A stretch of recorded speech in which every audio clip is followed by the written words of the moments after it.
પહેલા તમન જોહાર.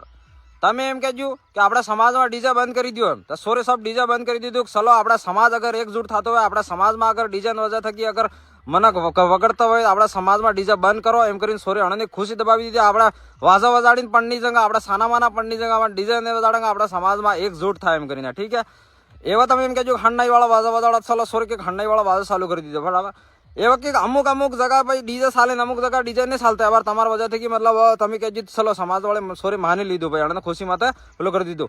તમે તમારા જવાનીમાં ગીતો ગાજો, તમારા જવાની નાચ્યા કૂદ્યા, તમે તમારે ખુશી લઈ લીધી. બરાબર, તમારે શાદી કીધી ભાઈ ઘુમરો ગીત રમીને. એવા તમારે એમ કહેવા કે પહેલા વાળા ઘુમરા ગીત પાછા કાઢો એમ. બરાબર, તો એ ઘુમરા ગીત હી એવા અમુક જે સિંગર હે કલાકાર હે મય થકી લગાવીને સબ વાત કરો જે હી એ ઘુમરા ગીત હી પુરાના જે ગીત હી પાછા ગાઈ રહ્યા. બરાબર, તો આણામાં અમુક જણા પાછા જાગીને એમ કહે कि ये गलत गीत गा रहा है, इसको बंद करो, इसको पाबंद करना पड़ेगा, ये गीत गलत गीत गा रहे. अरे भाई साहब, जे गीत ही તમે ગાજે તો એ તમારે કોપી પેસ્ટ કરી રહી ભાઈ સાહેબ. તમારા જે કારનામા હી ઈ પાસે ગાઈ રહી એટલે તમને મરસો લાગી રહી. તમારા ઉંમર થઈ ગઈ તો તમને ગમતો નહીં ભાઈ. જવાની સોરા કરે તો કરે હું મતલબ તમારે એમ કહેવાય પોપા વજાડા એવો પોપા વજાડીને મતલબ શું કહેવો ભાઈ. ચલો શાદીમાં આપણે